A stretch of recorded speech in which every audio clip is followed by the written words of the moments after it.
Turn up your volume. Because you're about to listen to The Sick Podcast. With Tony Marinaro. 55 seconds left in the penalty, a minute and 27 seconds left in regulation time. Boston 4, Montreal 3. Lafleur coming out rather gingerly on the right side. He gives it into Lemaire, back to Lafleur. Oh! The sickest Montreal Canadiens podcast. You're in the ball! Sports entertainment like no other. Rejoint, on lui fait perdre la rondelle, une passe devant. Et c'est le dégagement, et ce sera la victoire des Canadiens. Stanley pour les Canadiens, leur 23e de l'histoire. You found the dogs! John, you found the dogs! He found the dogs! And all together, they worked a young team to the top. And now, a 24th Stanley Cup banner will hang from the rafters of the famous Forum in Montreal. The Canadiens win the Stanley Cup. Brought to you by Energy Transportation Group. Driven to be different. La Vida Tibi. Embrace your true nature. And Playground, your premier gaming destination. It's gonna be sick. Marinaro on this Thursday, February 22nd, the Montreal Canadiens lose by a score of 4-1 in Pittsburgh, and that includes an empty netter right at the end by Christopher Letang, who scored 2 goals in this hockey game tonight. The Canadiens, 2 games in 2 nights, they absolutely suck. As a matter of fact, I haven't checked the stats. I don't think they've won a game when they've played 2-2 this season. If they have, it's probably 1, but I don't think they've won any, to tell you the truth. We're going to discuss, there's so much to talk about. Turnovers, bad penalties, mistakes, lack of execution. Caden Primo, 1, maybe 2 that he probably should have had, especially the first one that the shot was actually looked like it was going wide, but he stuck out his blocker. It hit the bottom of his blocker, and it went in after the Montreal Canadiens took a 1-0 lead on a goal by Michael Matheson off of a Christopher Letang turnover. Then it was Matheson with a turnover and a Christopher Letang goal to tie it. And it was 1-1 after 1. And then in the second period, the Pittsburgh Penguins scored a goal to make it 2-1. They scored it on the power play. Because guess who took a bad penalty again? Has he learned his lesson? No. Did the coach call him out at the end of the game? Not really.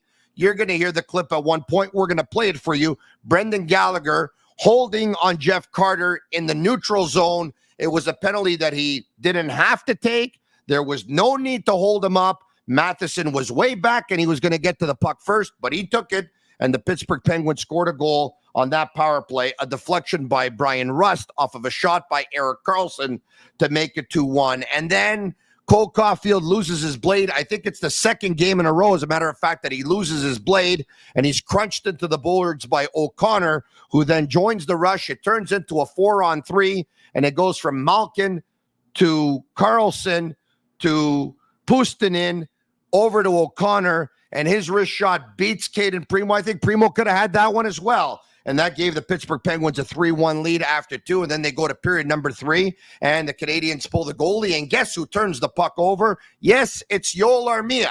Maybe you're wondering, what is Yoel Armia doing on the ice to begin with? I don't know. But he was on the ice, turns the puck over to Christopher Letang, who turns around. He knew exactly where the net was because he took a look at it before he got the puck. 200 feet down the ice, he scores in the empty netter, and the Pittsburgh Penguins win by a score of 4-1. Grant McCagg of Recruits and Recruits.ca, a former scout in the Bob Gainey administration, will join us in about a minute or two. Not before I talk to you about Energy Transportation Group, a leading full-service logistics provider serving all of North America, driven to be different. Also brought to you in part by La Bittt Tibi, brewed in Quebec, a winner of a dozen international awards. La Bittt Tibi offers quality microbrewery beers made with premium ingredients for everyone's taste. La Bittt Tibi, embrace your true nature. Also brought to you in part by Playground, over 600 machines, poker tournaments, and playground casino games. Daily promotions, unmatched customer service. Why go anywhere else? Located just over the Mercier Bridge, only minutes from downtown Montreal. Playground, and also brought to you in part by Accent Insurance Solutions, because you know by now that all insurance isn't created equal, and you know where to find the right insurance for you. Accent Insurance. Accent doesn't sell insurance. They shop insurance for you to find the right product right on the money, whatever your insurance needs, home, automobile, or business. And once again, thanks so much for the partnership. And thanks so much for the friendship. Energy Transportation Group, thank you. Playground, thank you. Tibi, thank you. Accent Insurance Solutions, thank you. And thank you, my sick army and my sick community, for watching. And even though the Montreal Canadiens are in a rebuild, I have a feeling a lot of you are going to vent tonight. So I'm going to give you the number right now, and I'm going to tell you that in probably about 30 minutes' time, who knows, maybe even earlier, we are going to get to your phone calls. The number to call is going to be a toll-free number of 1-888-585-SICK. 1-888-585-7425. Without further ado, I bring him in. Grant McCagg, what's going on? New theme song there, intro song, Tony, or what? For now, yes. I think we're going back to the old song. There's a reason why we actually change songs, and it's not because 2 or 3 people in every 40 or 50 told us that they don't actually like it. It's something to do with YouTube and copyright and all that stuff. It wasn't peer pressure or anything? Okay. No, I just thought maybe at all. No. After a bad loss like that, you didn't want to, riding high on the slate of emotions, what maybe you thought it was. I thought maybe you thought it was inappropriate or something, but no. It's something it's actually been a new song for the entire week, if memory serves me well. Okay. Yeah, I didn't catch the start of your podcast this week. Sorry, Tony. So let me ask you this. Yeah. Have they won a game when they've been playing 2-2 this year? I don't think so. You know what? That's when you mentioned that, I was wondering that myself. If they have, it's once. It's not more than once, that's for sure. I know at one point they had not, and I think you might be right on that. If they have, it was one time, but they have not been good on the back-to-backs, that's for sure. Someone answered and said yes against Chicago. Okay. I thought it might have been once. Sense. Yeah. That makes sense, as a matter of fact. Hold on a second as we go here and we take a look. That would be when? That would be in versus Chicago. Yeah, they had played in Minnesota the night before. They lost by a score of 4-3. And the night after that, they won in Chicago by a score of 5-2. That was back on Friday, December 22nd. That's when it was. Yeah. Good. Maybe I don't remember because I don't usually work Friday night shows. Maybe that's the reason why I didn't remember. All right. Okay. Once again, Grant McCagg is our guest, if you haven't recognized him by now. And he's got a Recruits and Recruits.ca magazine that you can pick up for $3.99 per month. That is basically turnkey. It gives you access to absolutely everything. Mock drafts, scouting reports, articles, interviews. Yeah. You've said magazine a few times now, and I don't have a magazine. It's internet. Pardon me. Yes. Okay. Website. Yeah, website. Pardon me. Yes, the website. They used to be print, but I'm still in the. I started in the print. I published newspapers actually and magazines for a lot of years before I got into scouting and started the scouting website. So yeah. I think I got confused because you gave me a book that you wrote. Yeah, that's right. Yeah. No, I do have a publishing background, but print journalism kind of got in the way of the dodo thanks to the internet, Yeah. Okay, so look, here's the moment, all right? It's not the first bad penalty that Brendan Gallagher has taken this season. There was no use for him to take that penalty. Not that it's going to change anything. I mean, the Montreal Canadiens are not going to make the playoffs. At the same time, though, they have not, they're not, I got the whole embrace the tank hoodie on, but they're not trying to lose purposely here, all right? They are competing. They're taking shots. There's just some mistakes. There is some lack of talent. They have a decimated lineup, and we knew that they were an average team to begin with. But Brendan Gallagher takes a penalty in the neutral zone, a useless penalty. Pittsburgh goes on the power play. Crosby wins a draw clean versus Suzuki, and then very smartly ties up Suzuki, kind of gets in his way and gets Suzuki from getting to the point. And a Carlson wrister goes through traffic and is deflected by Rust. At the end of the game, Marty St. Louis is asked about Brendan Gallagher's penalty. This is what the coach had to say. Qui a mené au deuxième but, c'est Brendan Gallagher qui commet l'infraction. Est-ce que tu as besoin de... Tu le sais que c'est un vétéran puis qui comprend, mais comment tu gères un peu ça, une situation comme ça? C'est pas une position qu'on était obligé de prendre. Puis je sais que Gally, c'est ça. There you have it.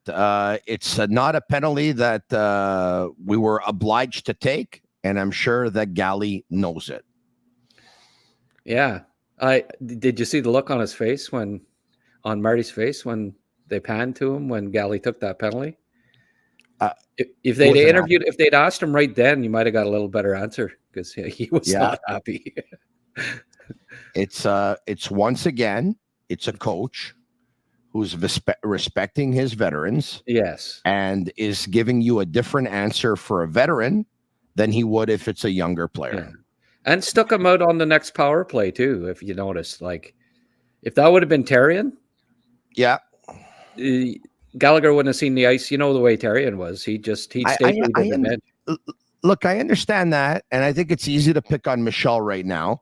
And Marty's got a different approach, and he's got a different attitude, and everyone loves him. Saying one's right or wrong. But it doesn't mean we have to agree with him, because what he's doing is different strokes. Yeah, for different folks. No, I didn't. I wasn't saying that was a bad thing for Terrian. I'm just saying I saw that in my old job, by the way. Different strokes for different folks. But anyway, now we're seeing it here with the Montreal Canadiens. Okay. Different strokes, for different folks. Right. But by the way, Tony, he's doing that. I didn't hear you say about how cold the water was in the urinal there when you'd said it, but then I listened to it again later, and then I got the joke. By the way, so that was pretty funny. Thank you. All right. Okay. Once again, it's okay. I don't. Sometimes younger coaches, and now Marty, by the way, is the 9th most senior coach in the National Hockey League. It's incredible, the turnover in the last 2 years. Crazy. And I guess you can make the argument that no coach is ever safe, however young, however old, however how much seniority, however how little.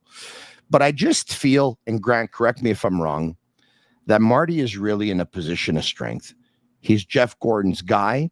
He's Kent Hughes' guy. He's their guy. He's the Canadiens' guy. They love him. They're in a rebuild. They like the work that he's done so far. They believe that they have progressed, especially with some of their very key players like Suzuki, like Caulfield, like Slafkovsky. Matheson has taken a step forward. Samuel Montembeault's taken a step forward. There are a couple of others. Jaden Struble has had a really, really good year. Is he out? Do you think? Did he come back? No, he did not come back. Yeah. Marty St. Louis did not have an injury report on him at the end of the game. He was not putting any pressure on his knee whatsoever. I'm not a doctor. It didn't look good. No, it could be like something on knee. Did something ligaments to his knee or something like that. It did not look good at all. Strong guy. He could he couldn't put any weight on it at all. But what I was getting to is, does Marty have to tread so carefully with his veterans? Does he have to tread so carefully with? So let's just say that he doesn't have to call out Gallagher publicly, right? And he doesn't have to. But let's just say it's a little bit of a different tone and it's a couple of different words. Is Gally going to put Marty's job in peril? Because by being very lenient on Gallagher and not so lenient had the player been Jack Eye, it just, once again, could there be guys in that locker room that are saying, there he goes again, protecting Gally? Yeah, maybe. I do know that, like I say, Terrian would have stapled him to the bench, and a lot of coaches would have after that, because it's happened time and time again this year.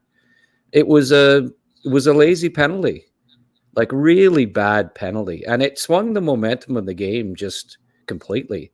Like Montreal is so lacking in talent. When you put a Gallagher and an Anderson on your second power play, you have no room for error like that, and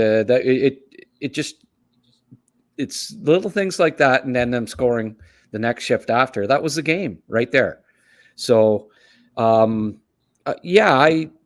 think you got to tread a little carefully there. But, I mean, I'm not in the dressing room. I don't know exactly how Marty's looking at things that way. But he is certainly a player's coach, and he's not losing the room. And he's there for the long haul, I think.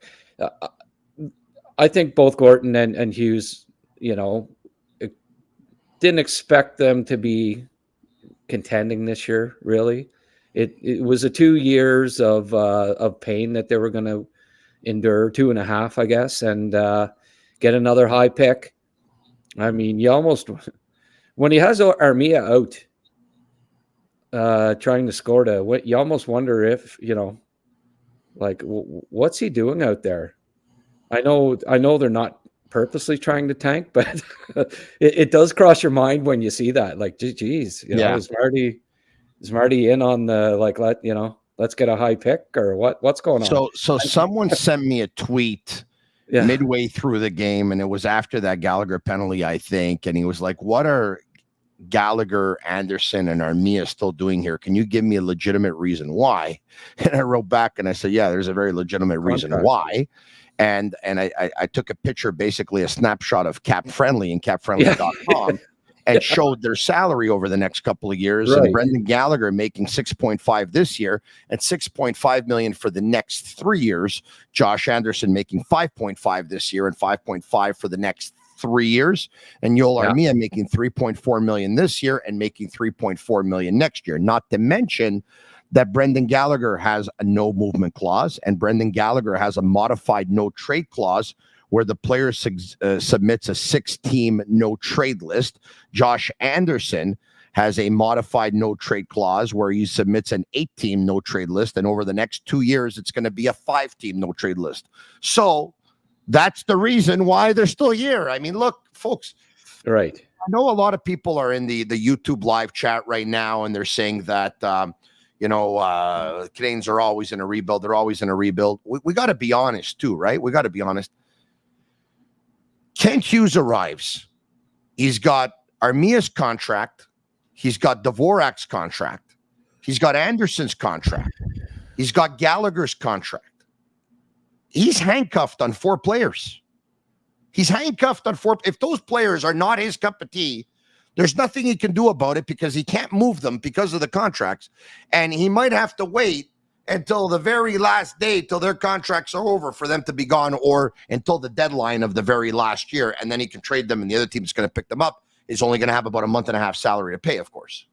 Yeah. They might have to end up doing something like Calgary did with Monahan. If, down the road, they think that they're, we got to contend here and we're going to need some salary cap room. They've made so many, by next year, they'll have made so many first round picks in recent drafts. And they think, okay, we don't really need to keep stocking up on picks. We need to get better now. You might see something like Gallagher dealt for and a first round pick or something like that, right? That kind of a deal with another team might be the only way you can get rid of one of these contracts. It's a possibility down the road, because at some point, Tony, simple math tells you can only have 6 first round picks in your top 6, right? You can only have 4 first round picks in your top 4 pairing. Like, at some point, you have to say the rebuild's over. We're trying to win now, but we're going to need cap space because we want to bring in a high salary top 6 player that's going to contribute. So they turn around and they deal it to a team that's got cap space, like Chicago or something. Say, here, you take Gallagher. Yeah. Here's a first round pick.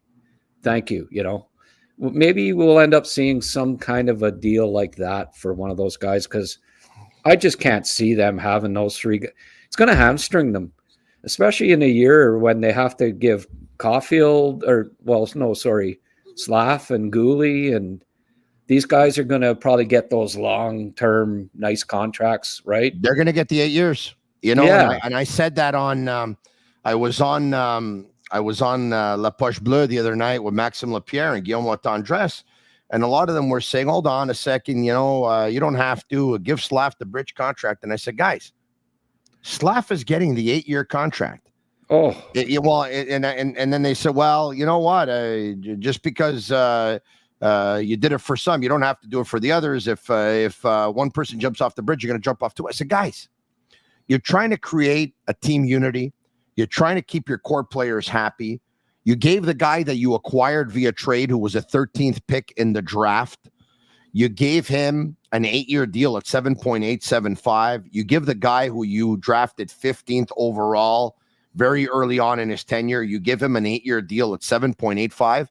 And Slafkovsky, you draft first overall in your own building, the entire package, already a 200-foot player, 95 games into his NHL career.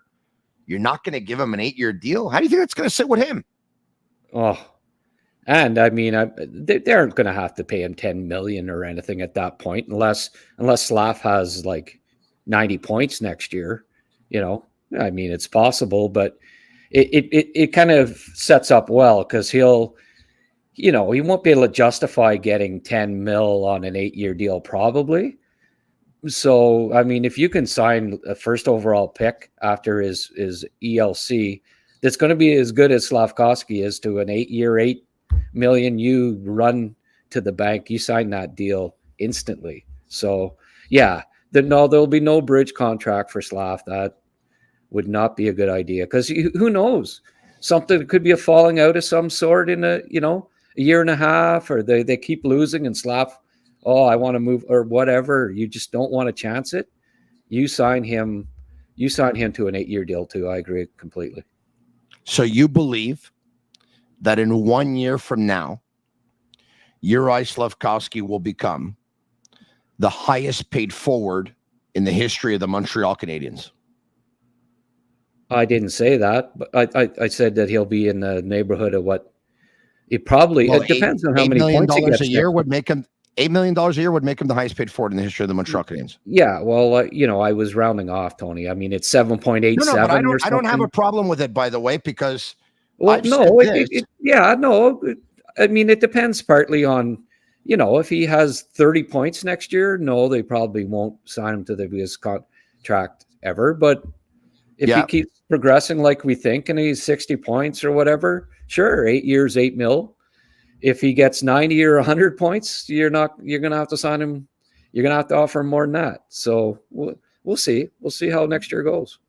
There's two ways of looking at it, I think. You keep the captain as the highest paid player on the team because you've decided internally within the organization that you want the captain to make the most, and that's why they didn't give Cole more than Nick. And even though Nick's contract was signed 2 years before Cole's, or you just say, you know what, Slav is our number one guy, and he's going to be our best player, and he's the guy who's going to end up getting more than Suzuki. Slice it any way you want, but Slav is going to be in that 7 to 8 range. I mean, Suzuki gets, once again, 7.875, and Caulfield gets 7.8, and Slav's drafted first overall. He's making over $7 million, and it wouldn't shock me if they give him 8. And not to mention that the cap will go up in the future, and NHL salaries will go up in the future. Exactly. Yeah.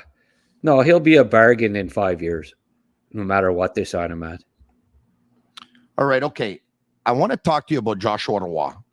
Oh, I liked his game again. Yeah. Okay. He got taken into the boards at one time, and I'm sure he's going to have to put on some muscle, and I'm sure he's going to have to get a little bit stronger. But you know what he does after he gets hit? He gets back up, and he goes right back into the mix. Now, there were a couple of knocks on this player going into the season, Grant, or going into his NHL draft or along the way. One was his skating, and 2 was his grit level. In the past couple of games, this guy is hungry. Yeah. He is hungry. That assist that he got last night, was that effort or what? That was beautiful. He's been their best forward the last 2 games. Would you agree with me on that? I agree with that 100%. Yeah. I agree with that 100%. I mean, look, tonight, I didn't think there was anyone that really stood out. Yesterday, I thought there was a couple of guys that were good, but he was their best forward. But tonight, did you see some of the numbers that Joshua Roy put up, obviously without scoring goals, because the only goal scorer of the night was Mike Matheson. He had a few shots. 5 shots on goal tonight. He had 3 shots on that one play, Tony. He had the one, and then he went in the boards. He had 3 shots in a 5-second span. And no, I think we got a good glimpse last year at the World Juniors that any knock on him not being gritty was a false one. And his coach, I talked to him last year too, and he did mention, his junior coach, that he took a step in the off season and worked harder again. And I mean, in his draft year, before he got traded, he was 20 to 30 pounds overweight. Lazy. That was the knock on him. That's why he went to 5th round. I mean, he was the first overall pick in the Q draft, but then he didn't know how to train, and was just a little bit naive. And hey, wake up call when he went to the new team. They got him straightened out, got him working out. He lost 20 pounds between the end of the season, or when he got traded, and by the draft.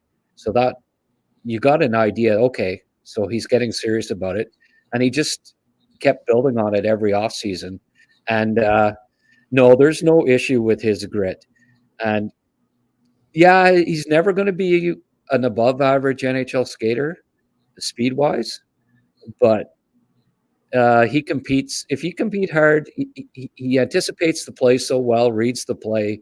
His hockey sense is elite, and that's what's going to be his bread and butter going forward, along with obviously a great shot and good puck skills. Skilled player, really smart, and his competitiveness, he's figured it out. He's got it, and I'm really a lot more. I feel a lot more comfortable that he's going to be a second line forward for the Habs. I think going forward here. I think so. I got to tell you something. I thought that all along. I thought it all along that Joshua Roy would be a second line player or a top 2 line player. And, I really like the way he's playing right now. He's got the vision. He's got the IQ. He's shown us the grit over the past couple of games. Not a great skater. You're right. Nick Suzuki, there were question marks about his skating as well. If you're a great skater, you could go a long ways in the National Hockey League. Clearly, Connor McDavid wouldn't be as effective as he is if he didn't skate the way he did. But hockey IQ, for me, smarts, that's the number one tool that you need to have in your toolbox, because you can make up for the lack of speed if you have the smarts, if you know where to go, if you anticipate, if you end up going where the puck's going to be, if you position yourself well, if you do certain things with your stick. He's very, very smart. I like him a lot. Once again, more shots than any player in that hockey game tonight. Are you ready for something? I have something that I think is going to surprise you and surprise a lot of people. Sure. I'm going to give you a number. The number that I'm going to give you is 2123, and the other number that I'm going to give you is the number 2. Do you know what these 2 numbers are?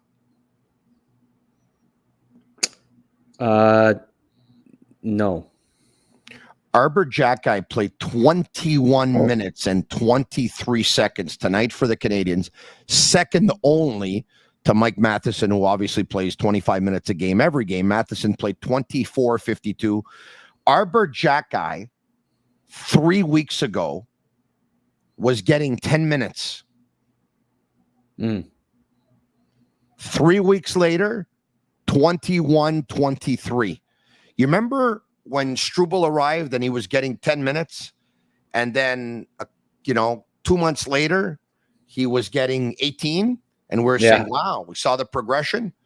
Well, they must like what Jacki's been doing over the last little while, because Jacki almost had 22 minutes tonight. Yeah.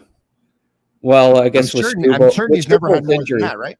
With Struble's injury, it had something to do with it, obviously, Tony, because then they were down to 5 defensemen. So everyone got a little more ice time than they would have. But even still, he was the second most, you're saying, right? So, correct. He was the second most. But were there there must have been others over 20?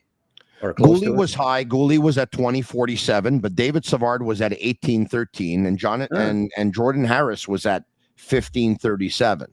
Okay, yeah. Well, hey, you saw the post game comments last night. he was pretty. Marty had lots of good things to say about Arbor last night. Yeah, and don't call him sheriff. Don't call him sheriff. By the way, did you catch that part? He's not the sheriff. They don't call him sheriff. I saw that. Yeah, we don't call him sheriff. Now that nickname was given to him in junior hockey, correct? I think so. I know his mom calls him that on social media and stuff. So, it's probably maybe assumed that they call him that in the dressing room, but they don't. Apparently, according to Marty last night, anyway. No, I don't know if they call him Wi-Fi. They call him Wi-Fi. Yeah. Yeah. They call him Wi-Fi. Well, I know that's what he was dubbed by the guy that's out there, defenseman, the Weidman, dubbed him. Yeah. Yeah. Listen, this 3-goalie system, it hasn't, it hasn't been good for Jake Allen. And it wasn't good for Caden Primo, and it's a couple of games now that it hasn't been good for Primo. Like he played a game, I don't know what it was, a month and a half ago. He thought he got a shutout. I was like, wow, that's great. But like tonight, he gave up. The first goal that he gave up was terrible. I thought he should have had the 3-1 goal too. Personally, I thought it was a big goal. It's a 4-on-3, but I mean, it was just that's not a 50-goal scorer who's shooting that puck on you. The shot by Letang, the shot, I think it was wide, and he sticks out his blocker and hits the bottom of his blocker, but he never seemed very sure of himself. And these guys are rusty. Every time they get in, they're rusty. How often do you see a goalie get a shutout and then not play for 10 days? That is it ever happened? But Primo got a shutout and then he doesn't get back in for 10 days. You know what happened when Scotty Bowman was coaching and your goalie would win? He played the next game. Yeah, play the next game. And if he would have got a shutout, I would have wrote him. I would have wrote him till he had a bad game. I would have, let's see what this kid can do. Get him when his confidence is good. Yeah, you've got the 3 goalies, but hey, the other goalies would understand if you put the guy that just got a shutout back in, would they not? I think so.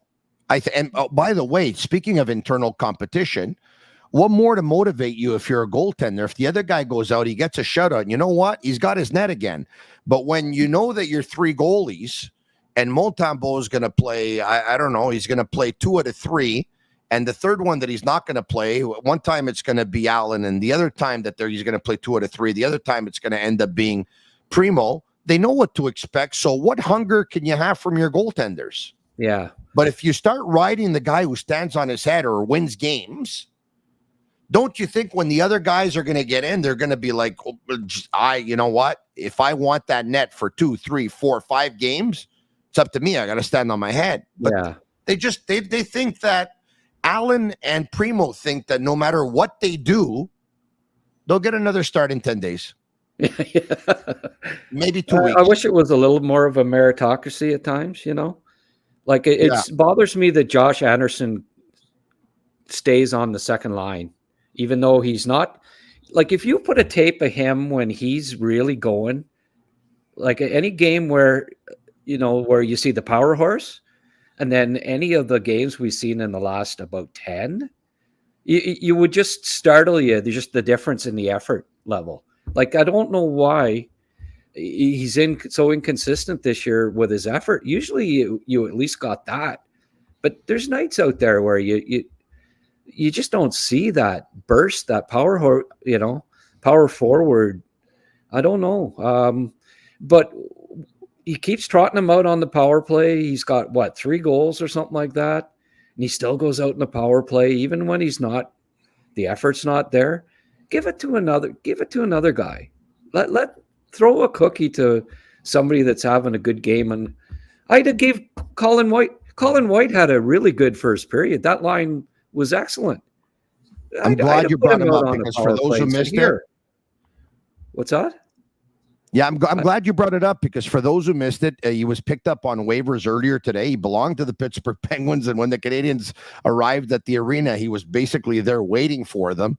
So the Canadians pick up Colin White on waivers, who, by the way, is a former draft pick of the Ottawa Senators 7 or 8 years ago, and by the way, a former client of Kent Hughes. He's a Boston boy. Kent Hughes knows him well. He played tonight for the Canadiens, as Grant just mentioned, and Brandon Gignac, by the way, was placed on waivers earlier today. Obviously, the Canadiens would love to keep Gignac. They're hoping he's not going to get picked up so that they can send him to Laval. They're probably saying, you know what, no use in keeping some younger players here or some players that can help Laval, some American Hockey League players or some tweeners. Let's get those guys back to Laval if we can, and maybe they can help Laval down the stretch. Let's bring in some veterans here so that, you know, we don't have to have any of the young kids pick up bad habits. Grant, as a guy who spends his days watching tape, breaking down tape, taking a look at players, evaluating players, scouting players, and a guy who used to work for the Montreal Canadiens in their scouting department, between you and I, and nobody listening or watching, does every loss does it sit okay with you? Like, are you pretty happy about it because it gives the Canadiens a better chance or what? It's at that stage of the year, Tony. It's at that stage of the year where, yeah, you know, there are 5 really good prospects in this draft. I mean, there's 10 to 12, but the top tier are always, there's just so, you hope that one of the 5 guys that you really like is going to be available to the Habs. And obviously, you know, Ottawa wins again, right? They've got 3 games in hand or whatever it is. They're going to climb over the Habs, it looks like. I want Slafkovsky to get a point or 2, games to be close and lose by a goal. That's what I don't mind that recipe right now at all. Entertaining games, close. Slaf and Roy and Suzuki and Caulfield getting points, but losing tight games. That to me, at this point, perfect. I want 4-2 losses, 4-3 losses, 5-3, 5-4, 6-4, maybe even 6-5 every now and then. Why not? I want the number 1 line to do well.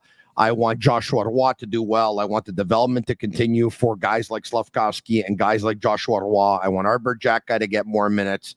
You know what? I want to see Primo a little bit more to see what he's got, like you mentioned.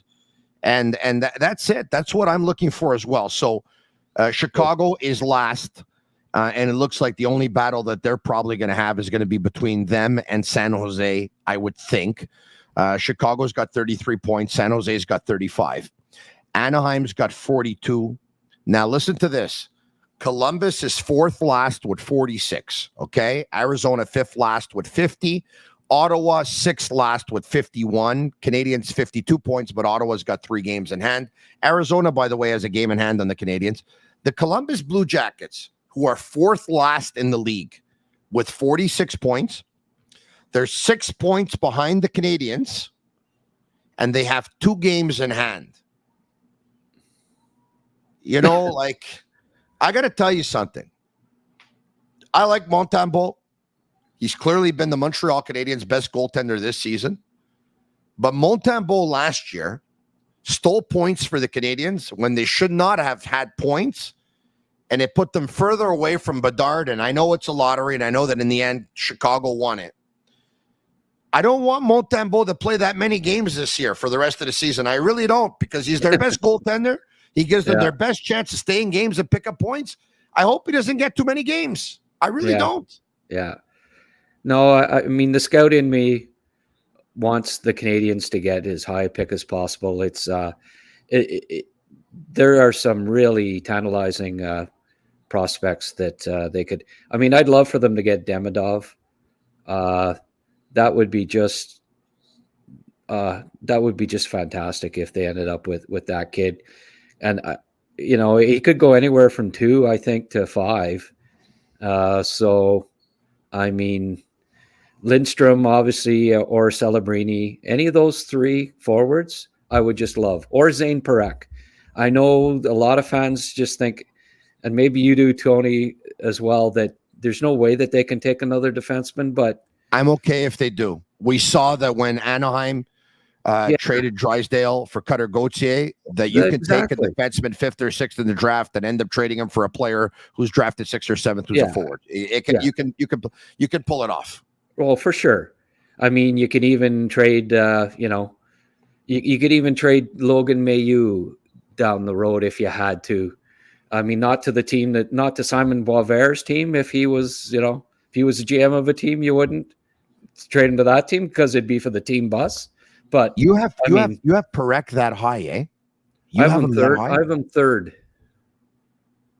Wow. He's going to score 100 points this year. Wow. I've seen some mock drafts that have him as the third defenseman. Yeah. Oh, there's guys that have him ranked like 15th and stuff. No.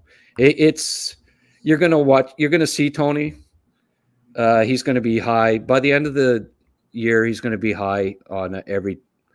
The NHL scouts have finally come around on him. His defense has been overblown.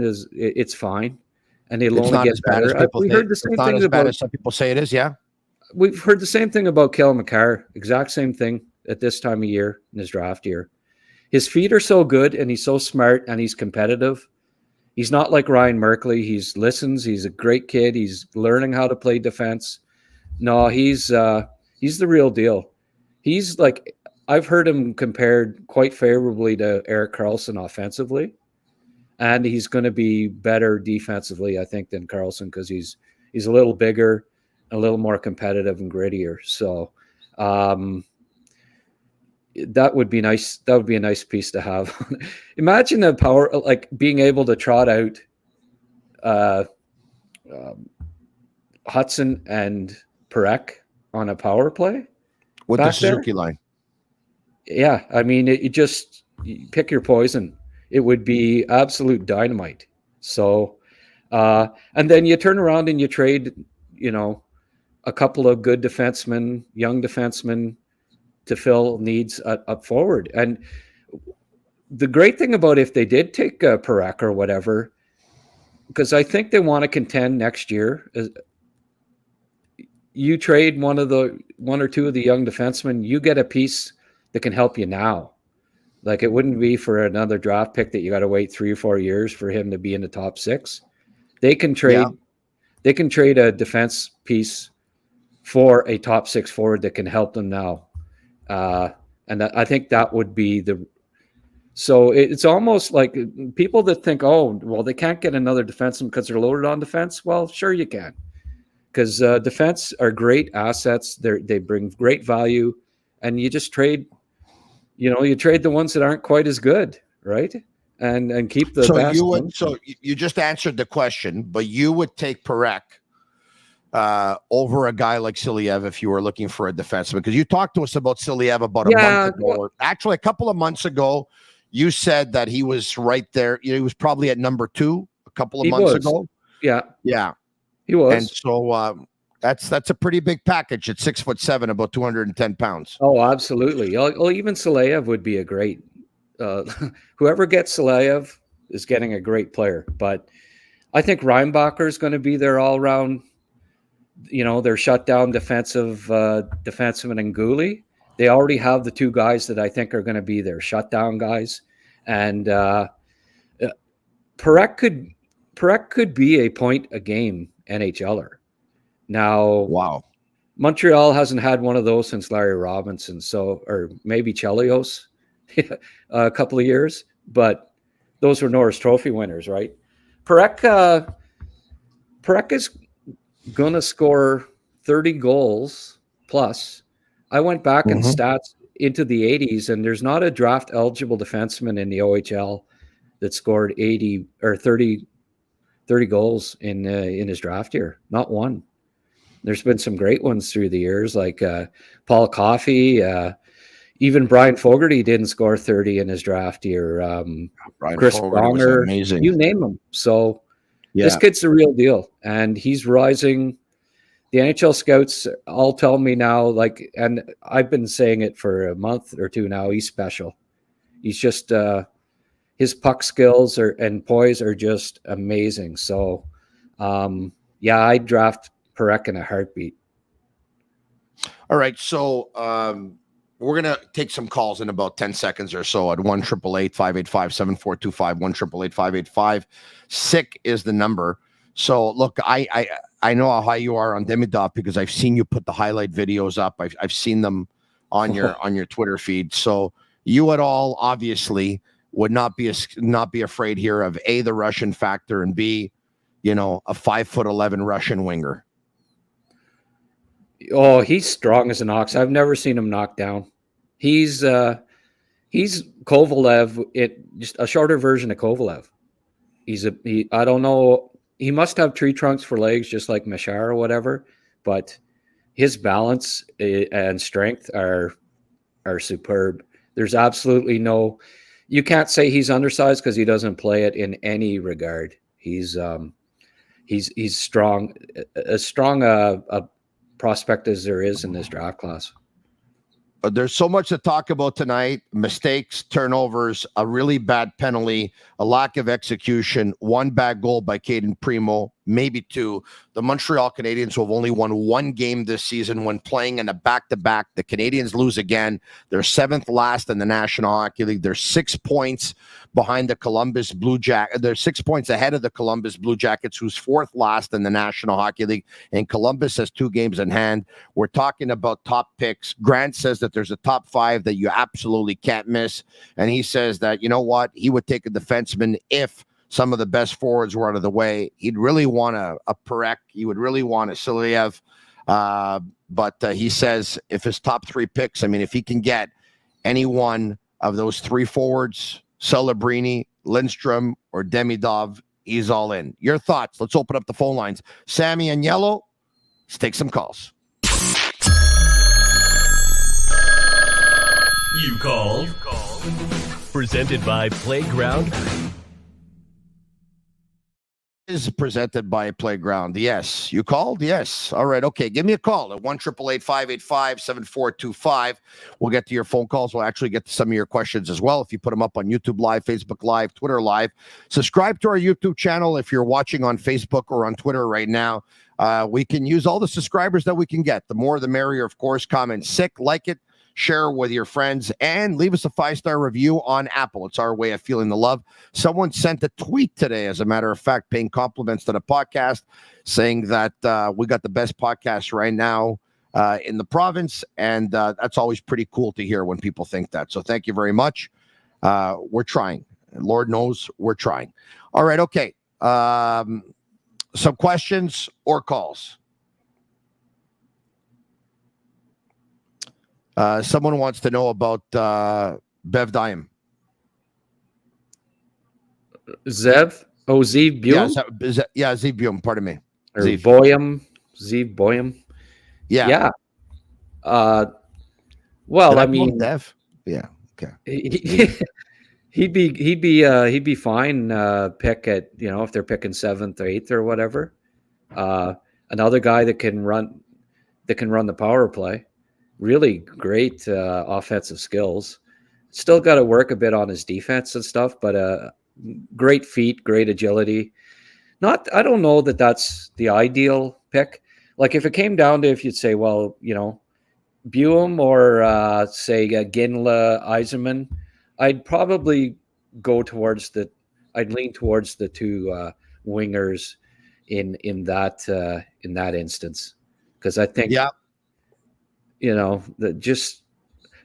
he's a tier below Perek in my estimation, and that's the guy that I would, if you're going to target a defenseman, I don't think you can pass on him. Like if he's on the board when Montreal's picking, I think they have to take him.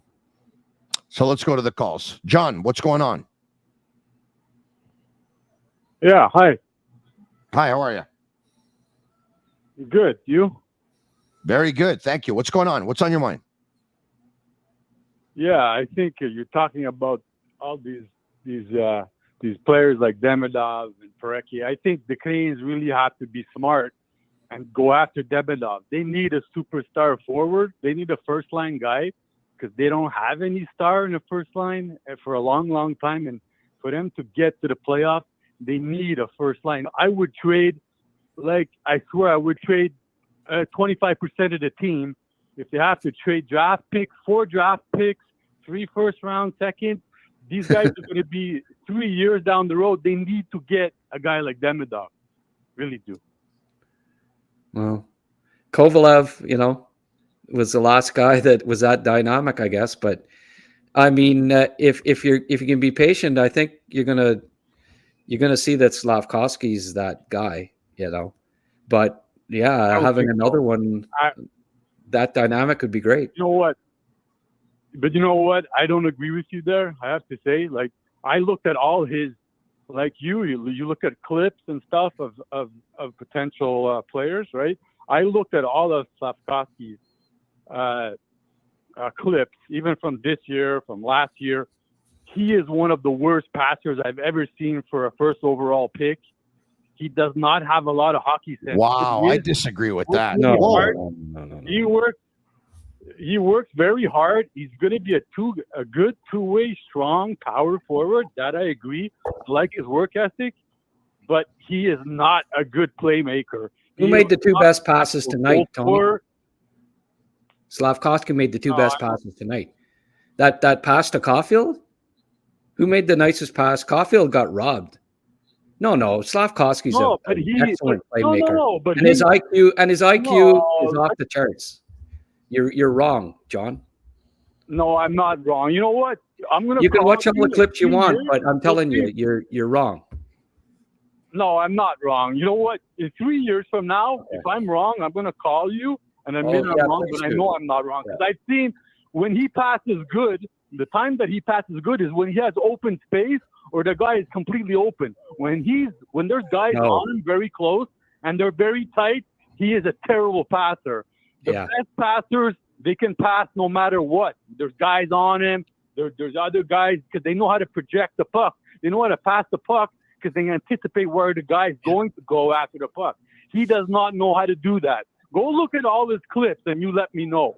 Look at every one of his pass attempts. I don't have to look at his clips, John. I've watched every one of his games for the past 3 years, and I can assure you that he's not a bad passer and that he has high IQ.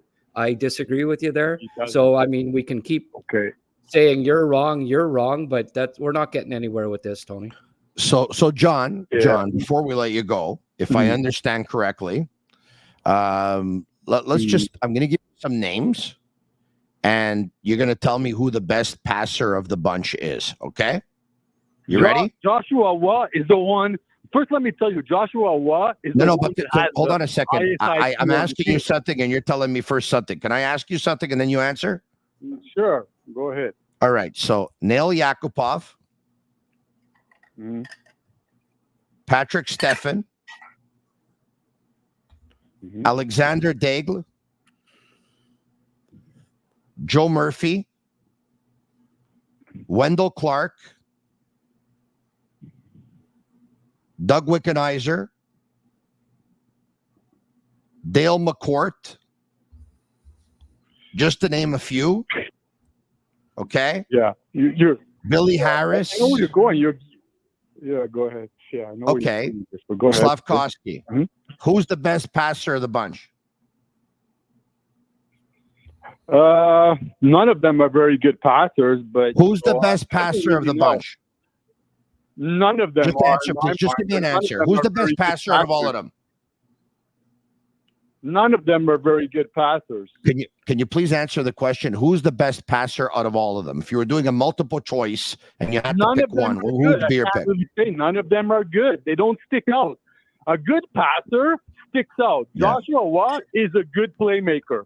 He will be a better playmaker than Nick Suzuki. Put it that way. Joshua Watt is going to be a better playmaker than Nick Suzuki. Yeah. Eventually. You're not a sportscaster for a living, eh? Or a scout? No. What? You don't do sports radio or television or podcasting or scouting or anything like that, do you? You don't need to, man. I'm just asking. But I'm asking you. You never answer my questions about scouting. But you never answer my question. Okay, but so I'm just saying. Do you do scouting? Because you're saying that half the people don't know anything. Do you do scouting? I'm curious. I do, because I watch a lot of clips. I do it just for my own enjoyment. Oh, okay. You don't work for anybody. Okay, you just do it for your own enjoyment. No, okay. I work for myself because I like to know if I was Good for you. If I was the GM of the Canadiens, because I want the Canadiens to do well. I want them to do well, and their scouting has been the biggest problem why we are nowhere for the last 20 years. Okay. That's what's frustrating for me. Okay. And Joshua Roy, in your opinion, is a better passer than Nick Suzuki, or will be?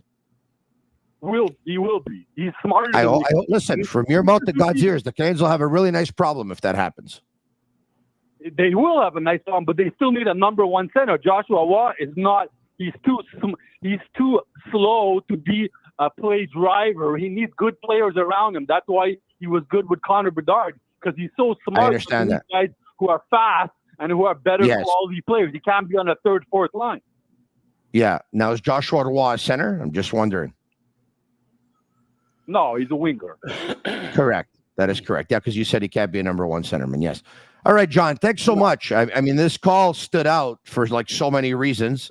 I'm not so sure that's a good thing, but thank you. I appreciate it. Okay, where are we going exactly? I'm speechless. Yes, John. Excellent call. Fantastic. Well, he watches clips, so that's how you scout a player. You watch clips. I watch clips too in various categories too, amateur, homemade. And, so we're talking about something else. All right, okay, let's go to Jerry. Yes. I watch all kinds of clips. Jerry, what's going on?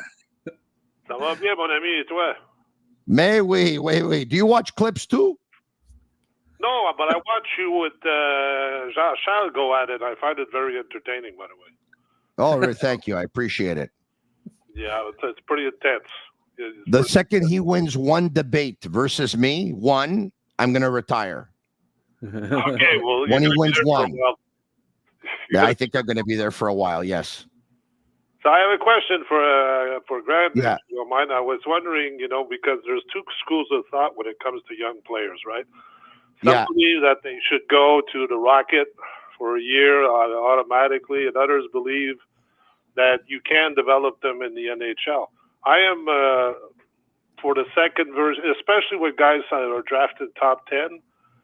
When they sent, for example, Caulfield down last year, I said, "Oh man, he's dead." I don't think he's coming back. Luckily, we saved him, and Slafkovsky the same. I mean, some guys, because I asked this question to you, Tony, a while ago. How many guys have been sent down for a year, not 2 weeks or 3 months, but sent down for a year and came back and were top 4D or top 6 players? I can't think of one. I mean, Jake Evans, he's a fourth liner, but a guy that's been there for a while, I think they get lost. They have to get up to speed with the NHL, and you see that with Slafkovsky. It took a while. People were patient. And other teams are patient with players, but I know some people here are not so patient. So I was wondering your take on this. That's a good question. Is he asking me or you, Tony? You go ahead, Grant, and I'll chime in there. That's a good point, and I think in recent times, I mean, I can give you an example. Larry Robinson played a year and a half in Nova Scotia, and became, I think safe to say, he was a top 4 defenseman, but. I mean, that was when Montreal was loaded. And I think we're getting close to that point where it's going to be at the point. Well, I think we have one in the minors right now in Logan Mailloux. And we did have one for most of the year in Josh Waugh that can be top 6, right? I mean, he didn't stay the whole year because of injuries and stuff. I think the plan probably in going into the season was to have Waugh down in Laval all year and Mailloux. But because of injuries, they brought up Josh, and he may be sticking for good. But next year, especially, I think you're going to start to see there's going to be guys down there that probably for the year that down the road have top 6 and top 4 pairing potential, because the depth will be there finally. It's been 30 years since Montreal's had this kind of prospect depth, and it's coming over the next couple of years because, I mean, Meshar is going to be coming in, Reinbacher, Beck, Kapanen, a whole bunch of high picks that are already going to be added to a nice young core. and it'll be at the point where the depth will be so that they'll be able to keep, just like Detroit did for years. Remember, Tony, they'd let guys percolate in the minors for 2-3 years, learn the system, bring them up. They'd find roles as it went along, but you have to have the depth. And in the past, especially under Bergevin, before that, any guy that was half decent, that was going to be in a top 4 role, was playing pretty well. He didn't even go to the minors. Like Galchenyuk didn't play in the minors. Kotkaniemi didn't play in the minors. Examples like that. Gallagher didn't play in the minors. You know who played in the minors? Who ended up being pretty good? PK Subban and Max Pacioretty. There you go. Yeah, PK Subban played an entire season with the Hamilton Bulldogs, and if you recall, was it Markov that was injured in the playoffs, and PK Subban was called up for 2 games during the season, I think versus the Flyers or something like that, and then he played in the playoffs. It was in 2010, the first 2 rounds that they beat Washington and Pittsburgh. He was fantastic in the playoffs. Max Pacioretty played less games in the American Hockey League than Subban, but he played them over 3 seasons. Remember that? He played and then he got called up, and then Plekanec played 3 seasons in the American Hockey League. Yeah. I think he played about 200. If memory serves me well, Plekanec played about 250 games in the AHL. Yeah. So there have been examples over the past 15 years, but few and far between. And certainly in the last 10 years, there haven't been, too many. But I think I think organizational wise, depth wise with the prospects, you're going to see it over the next couple of years. Mayu being an example, and Roy this year, of guys that maybe didn't play the whole year in Roy's case, but is a good example. And we didn't talk about Carey Price and winning the Calder, because I think, Jerry, you mentioned the top 6 as a forward and the top 4 as a D, correct? One more question. Go ahead. Yeah. And we'll get to one more call after this. Because a lot of people have been saying, I'm tired of rebuild. We've been rebuilding for 30 years. It's never happened. This is the first time I remember in 30 years that they're trying a rebuild. And I think they're doing a good job. Give them time. We have our top line. We got a bunch of Ds coming in. And we just need to tweak a second line, and then I think we'll start being in contention. So have a nice evening, gentlemen. Thank you very much, Jerry and Longueuil. I agreed a lot more with Jerry than I did with John. Yeah, but you know what? I'm sure Jerry watches clips too. Of what? Maybe what you and I watch. Where are we going, Sammy? Do we have Avery? Yes, sir. Avery, how are you? Hey, I'm pretty good. You, Tony? What's up, Greg? Very good, thank you. How old are you, Avery, if you don't mind me asking you? I'm 18. You're 18 years old. Okay, I sensed a very young voice, and so he can watch clips too, Tony. Sure. He's old enough. Yes, sir. Exactly. That's why, I'm calling because one day maybe pair me up on D there, but all jokes aside, my question is we got a lot of guys there on defense, back end, and who would you ship out first? Current defensemen, Ooh, that's a good question. I mean, David Savard might get a nice return at the trade deadline, I think. I know Tony thinks because he's got another year left that he won't be prized, but I don't think that would, a team that plans on contending over the next 2 years would love to have David Savard, I think. Grant, I would trade him for sure. Yeah. But I just say this because Reinbacher and Mayu might not start next season in Montreal. And even if they did, they should be insulated a little bit. Because of that, I think it would probably be better for Savard to play one more season to be traded at next deadline. But if somebody gives me a really high return for David Savard, I mean, I'm trading him. There's no doubt about it. Yeah.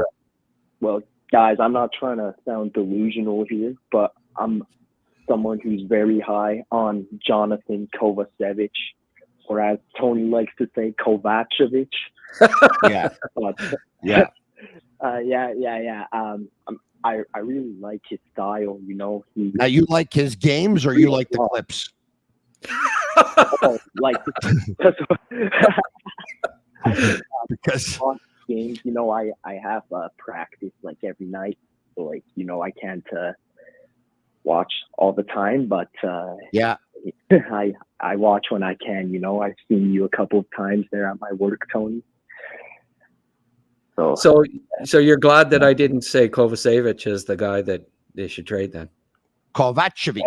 Kovacevic, even well, yeah, I'm glad because like I feel like he brings a good size, especially like preseason when I went to see them. Like Guli, Kovacevic, that's a very good duo. He's very strong, you know. He's I noticed he dropped the gloves a couple times too recently and handled himself pretty well. Yeah, against I forget. Yeah, he could take care of himself. Yeah. Yeah, but you know, I feel like last year a lot of guys like weren't sure about him, and you know, I see people aren't like big fans of him, but like not everyone needs to be the flashy guy, you know. He does his job. Yeah. Hey, by the way, the Canadians are next. They play the New Jersey Devils next.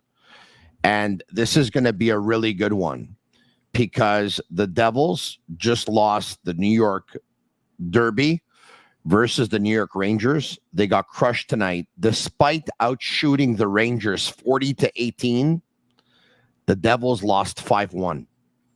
The Canadians are in Jersey on Saturday afternoon. It's a 2 p.m. start. So after playing on Wednesday night at 7, on Thursday night at 7, the Canadians play again Saturday at 2 p.m. So that's 3 games in just over 3.5 days. So let's see how much they have left in the tank. Thank you, Avery, for calling. Thank you to all the callers. Thanks, guys. I appreciate it. Thank you so much. Maybe they should trade all of you. Yeah. Maybe they should trade Allen to New Jersey over the next day or so. It sounds like they need a goalie. So it sounds like they need a goalie for sure. But after watching the Montreal Canadiens tonight, they probably need one too. Anyway, Grant, special thanks to you. I really appreciate it. We're going to try and get off in a hurry here because before we go to bed, I'm quite certain that you and I would probably like to watch some clips. We'll do that. And yeah. Very important. Very important. You watch those before you go to bed. Thank you, Grant. Appreciate it. Once again, his on the website, www.recruits.ca website. You can get mock drafts, you can get articles, you can get scouting reports, you can get interviews, you can get everything. It's your one-stop shop to know everything about prospects and especially prospects of the Montreal Canadiens as well. Just under $3.99 or just under $4 per month to $3.99 per month. You get absolutely everything open up to you. Thank you very much. He's also co-host of the Recruits Draftcast podcast along with Shane Gaumont. Keep an eye out for it. Of course, it's on YouTube. You can subscribe. It's absolutely free. Thank you, Tony, Grant. We'll talk to you soon, my man.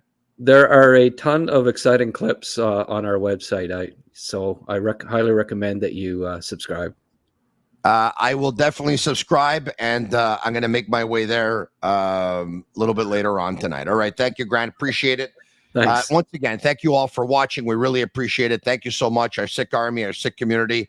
We will be back tomorrow. Of course, we go weeknights at 10 p.m., and that's it. The Montreal Canadiens lose by a score of 4-1 to the Penguins in Pittsburgh. But look at the bright side and embrace the tank. Look, il faut jouer pour gagner, my friend Mario does, and that's what they're going to keep on doing. The Canadiens just didn't,